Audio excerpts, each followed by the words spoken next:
वालेकुम and welcome. आज का हमारा जो क्लास है वो है फ्रेंच सोसाइटी के बारे में कि फ्रांस की जो सोसाइटी थी उसमें किस किस्म के लोग रहते थे, कितने तबके थे, कितने क्लास थे सोसाइटी के। ज़रूरी है हमारे लिए पढ़ना ताकि हमको जो फ्रेंच रिवोल्यूशन है वो अच्छी तरह से समझ सकें। पिछली वीडियो में हमने पढ़ा था कि किस तरीके से लोग जो हैं पेरिस में जाकर जो फोर्ट्रेस बेस्टाइल होता है उसको स्टॉर्म करते हैं, उसको डिमोलिश करते हैं, फिर उसकी जितनी भी चीज़ें होती हैं उनको जाकर के बाजार में बेच देते हैं एज ए मेमोरी के तौर पर। और उसके बाद फिर है दंगे फसाद और राइट्स शुरू होते हैं पेरिस के अंदर भी, और बाकी इलाकों के कंट्री साइड में भी दंगे फसाद या राइट्स शुरू होते हैं।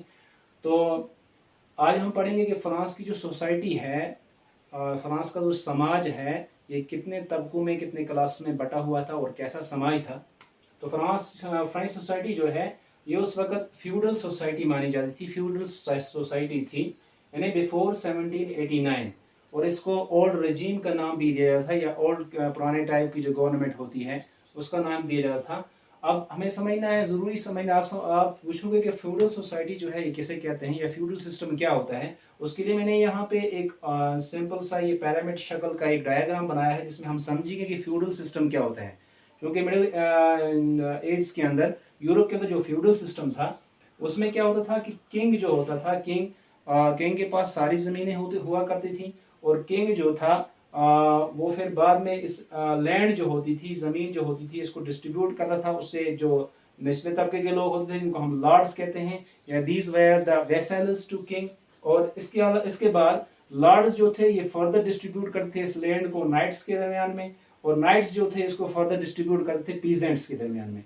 यानी इस तरीके से चार तरह से ये लैंड जो होती थी डिस्ट्रीब्यूट होती थी, किंग से लॉर्ड्स में, और लॉर्ड्स से फिर नाइट्स में, और नाइट्स से फिर पीजेंट्स की तरफ ये लैंड की डिस्ट्रीब्यूशन होती थी। अब हमें समझना जरूरी है कि ये जो जमीन दी जाती थी फ्रॉम टॉप टू बॉटम, इस जमीन की जो डिस्ट्रीब्यूशन होती थी, इसमें जो जमीन देने वाला होता था, जो जिसको जमीन दी जाती थी, वो उसके लिए क्या खिदमत करता था। तो आइए हम समझने की कोशिश करते हैं कि पीजेंट्स जो थे, जो लास्ट पे आते हैं, जो लीस्ट इंपॉर्टेंट माने जाते हैं, ये पीजेंट्स जो थे, पीजेंट्स को जमीन दी जाती थी नाइट्स की तरफ से। सो पीजेंट्स इन रिटर्न क्या करते थे, दे provided food and the other services. For example labour होता है, मजदूरी वगैरह होती है, वो उनके लिए करते थे, या जो प्रोडक्शन होती थी जो उसका शेयर जो था उनको देते थे।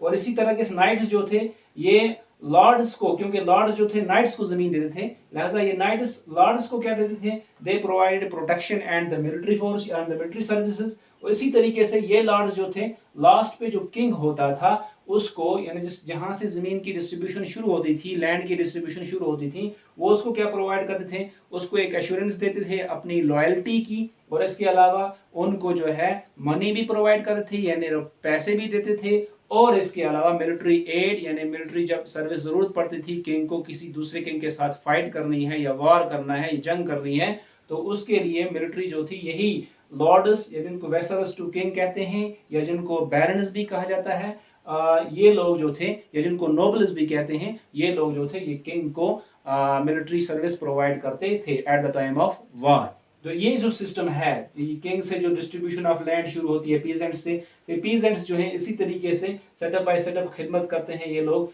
आखिर पे फिर किंग पे पहुंचता है। तो इस सिस्टम को कहते हैं फ्यूडल सिस्टम, या फ्यूडल सोसाइटी इसको कहते हैं। तो आइए हम चलते हैं अब फ्रेंच सोसाइटी की तरफ। फ्रांस की सोसाइटी जो थी ये किस तरह की थी। फ्रांस में स्टेट सिस्टम हुआ करता था, यानी क्लासेस होते थे। एक है फर्स्ट स्टेट, इसमें क्लर्जी होती थी। क्लर्जी कौन लोग हैं, वो लोग जिनका ताल्लुक जो था चर्च से होता था, यानी जो रिलीजियस पीपल होते थे उनको क्लर्जी कहते हैं। फॉर एग्जाम्पल जिस तरीके से इंडिया में एंशियंट टाइम्स में प्रोहिबिट्स होते थे, तो दूसरा क्लास जो था, या जिसको हम सेकंड स्टेट कहते हैं, इसमें कौन लोग आते हैं, इसमें नोबेलिटी आती है, यानी किंग एंड हिज रिलेटिव्स। और तीसरा तबका जो था जिसको थर्ड स्टेट कहा जाता है, इसमें आते हैं बिग बिजनेसमैन आते हैं, मर्चेंट्स आते हैं, यानी ताजर लोग वगैरह जो हैं, या कोर्ट ऑफिशियल्स, या अदालतों के जो लोग हैं जैसे लायर्स होते हैं। और इसमें पीजेंट्स आते हैं, या इसमें फार्मर्स आते हैं, या लैंडलेस लेबरर जो थे, या लेबरर्स जो हैं, या सर्वेंट्स वगैरह, ये सारे लोग इसमें आते हैं। तो ये सारे आते हैं थर्ड स्टेट में। अब जो फर्स्ट स्टेट और सेकंड स्टेट थे, यानी क्लर्जी और नोबिलिटी जो थे, इनको कुछ खास किस्म के राइट्स हासिल थे। जिनको या इनको कुछ खास किस्म के प्रिविलेजेस हासिल थे, इसलिए इन दोनों को मिला के प्रिविलेज्ड क्लास बनता है। इनको प्रिविलेज्ड क्लास भी कहते हैं क्योंकि they enjoyed certain privileges based on birth, कि इनको जब इनकी पैदाइशी क्लर्जी में होती थी, नोबिलिटी में होती थी, तो कोई इनको कुछ एक्स्ट्रा राइट्स दिए मिलते थे बाय बर्थ, इनको इनके पास एक्स्ट्रा राइट्स होते थे। तो for example they were exempted from paying any taxes, इनको जो है किसी किस्म का टैक्स नहीं देना पड़ा था। हालांकि जमीनें इनके पास ज्यादा थी, पैसा इनके पास ज्यादा था, लेकिन टैक्सेस इनको नहीं देने पड़े थे। और टैक्सेस कौन सा तबका था?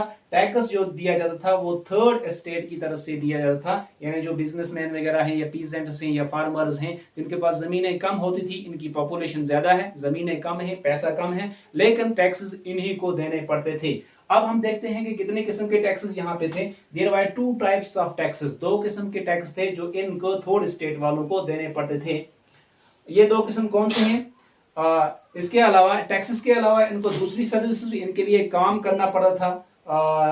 इनके लिए इनको सर्विसेज प्रोवाइड करनी पड़ती थी फर्स्ट स्टेट और सेकंड स्टेट वालों को थर्ड स्टेट वालों के जरिए से। और टैक्सेस जो थे, these were number first tits. Tits एक किस्म का टैक्स है, ए tax levied by the church. ये वो टैक्स है जो चर्च लगाती थी इन लोगों पे। और ये कितना होता था? ये टैक्स कितना होता था? 1/10 ऑफ द टोटल प्रोड्यूस, यानी जो टोटल प्रोडक्शन है, टोटल प्रोड्यूस जो है उसका 10वां हिस्सा। फॉर एग्जांपल अगर प्रोड्यूस जो है 100 क्विंटल्स होती है किसी भी चीज की, राइस ले लो या व्हीट ले लो इसकी, तो 100 क्विंटल्स में से इनको 10 क्विंटल जरूर देने होते थे। किसको देने होते थे? चर्च को। यानी जो टैक्स चर्च को दिया जाता था उसे टिट्स कहते हैं। और दूसरा टैक्स जो है taille, it was a type of direct tax, it was directly paid to the government या पेड टू द स्टेट। ये जो टैक्स होता था ये डायरेक्टली स्टेट को दिया जाता था, स्टेट को पे किया जाता था, जिस टैक्स को हम टेल कहते हैं। तो आज की क्लास में बस इतना ही इस फ्रेंच सोसाइटी के बारे में। तो नेक्स्ट क्लास में हम पढ़ेंगे जो नया हमारा आने वाला जो दूसरा टॉपिक है।